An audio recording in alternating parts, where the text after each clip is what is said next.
Hola, mis amados estudiantes bíblicos. Bueno, nos introducimos hoy a este tema tan particular como es la gracia de Dios, la gracia del Evangelio, como también podemos decir, ¿no? Es tan difícil comprender esto, nos pone ante la verdad y nos dice, sos un pecador, pero podés ir a Dios porque Él te ama, te acepta tal como sos sin que hagas nada, sin que des nada. Te quiere a vos y por completo. A ver, la gracia de Dios es una parte de la doctrina bíblica que más alienta al alma salvada, ¿no? A lo largo de los siglos se constituyó en el tema favorito de los grandes teólogos, grandes predicadores, y la clave de victoria espiritual de hombres y mujeres que supieron admitir su carencia personal para abandonarse en los brazos bondadosos de su Padre Celestial fue justamente haber encarado, poder aprender, poder comprender lo que es esto tan imposible de descifrar. Dedicar un tiempo para meditar sobre la gracia de Dios es una bendición, hermanos queridos, ilimitada.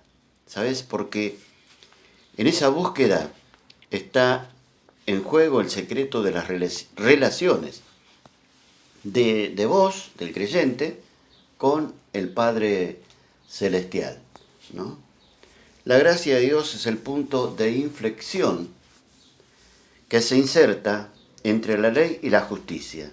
Ahí metido, por así decirlo, está esto tan extraordinario que Dios ha creado y le costó muchísimo para hacerlo, porque hablamos en otros estudios de la omnipotencia de Dios, pero hermanos, para lograr introducir la gracia, Dios tuvo que matar a un inocente.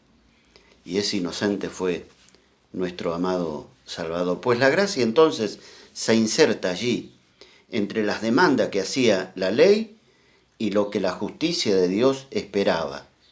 Entre aquella norma tan imposible de cumplir por el hombre y la exigencia de una justicia que no podía tolerar ninguna desviación a los sagrados requerimientos de la santidad divina. Esto lo hemos aprendido muy bien, ¿no es cierto?, al considerar quién es nuestro Dios y sus atributos, ¿sí? Así que el desafío es que cuando hablamos de la gracia, no estamos afirmando que el Padre es el único administrador de este atributo divino. El desafío es entender que la divinidad, Padre, Hijo y Espíritu Santo, se complementaron estrechamente para poder lograr esto que se conoce como la gracia. En realidad, al considerarlo así, podemos decir que es la gracia de la deidad. Es cierto que Santiago dice que todo don perfecto desciende de lo alto, del Padre de las luces, ¿no? Ahí dice Santiago, donde no hay sombra de variación, donde no hay ningún tipo de posibilidad de cambio. Pero en el propósito de Dios por el cual hizo provisión para salvación de los pecadores están involucradas las tres personas de la deidad. Así Cristo fue el mediador del pacto, es descrito como el portador de la gracia y la verdad, de tal manera que podemos recibir de su plenitud, como dice la Escritura, gracia sobre gracia, ¿no? En 2 Corintios 8, 9 y 13, 14 leemos de la gracia de nuestro Señor Jesucristo. Con la misma naturalidad que en otros pasajes habla de la gracia de Dios.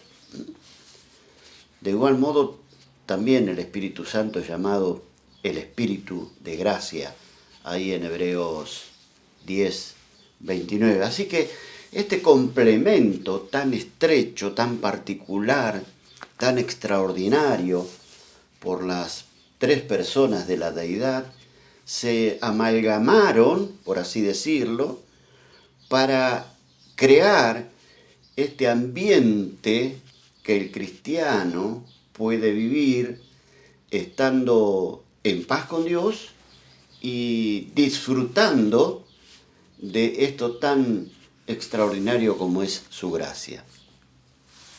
Como el tema es un poco largo, porque grande es la gracia, les voy a invitar a compartirlo en 11 puntitos, así que vamos a delinear ahora algo de estos 11 puntitos y solamente eso por amor al tiempo, para no ser tan cargoso, ¿no? El punto número 1 es el concepto de gracia en el Antiguo Testamento, que no es lo mismo, como ustedes ven ahí en la pantalla, al punto número 2, que es el concepto de gracia que luego la Iglesia percibe y vive en el Nuevo Testamento. En el punto número 3 nos vamos a preguntar cómo actúa la gracia. Esto es interesante saberlo también. Y por otro lado, el 4, la manifestación de la gracia, ya no solo en el creyente, sino también en el mundo, ¿no? Porque la gracia de Dios está al alcance de todo aquel que quiera. El cuarto punto es la entrada a la gracia. ¿Cómo se introduce el ser humano en la gracia? El sexto, las cualidades de la gracia. Benditas cualidades de la gracia. Séptimo y octavo tenemos los peligros de la gracia. Estos de los peligros los vamos a ver en dos partes. El octavo es la suficiencia de la gracia. Qué bárbaro esto. La gracia suficiente de Dios. ¿Cómo nos anima, hermanos? El noveno es la expectativa de la gracia. El décimo, la ley y la gracia. Y el 11º es crecer en la gracia. Bueno, aquí tenemos el primero anunciado, ¿no? El concepto de gracia en el Antiguo Testamento. Bueno, la palabra gracia allí no tiene el mismo sentido que en el Nuevo. Es más, podemos afirmar que el uso del vocablo no tiene connotación teológica. Dicen quienes conocen hebreo que la palabra traducida para este concepto es shen. Y se usa 69 veces y se traduce indistintamente como gracia o favor. Bajo esta interpretación se puede aplicar bajo el concepto de tener compasión también, ¿no? Predomina su uso en el Pentateuco, en los libros de Samuel y en los poéticos, salmos.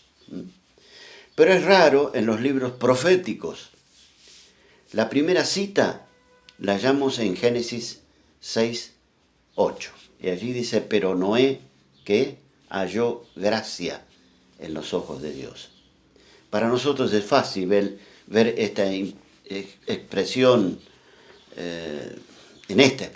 una provisión de Dios hacia Noé, similar a lo que vemos en el Nuevo Testamento. Pero para ellos, para los antiguos, solo significaba que Dios simpatizaba con Noé o que él era de su agrado.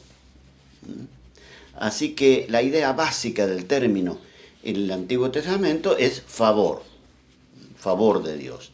También se observa el sentido de belleza o simpatía, como por ejemplo en Proverbios 11:16, la mujer agraciada tendrá honra, o Proverbios 22:11, por la gracia de sus labios tendrá la amistad del rey.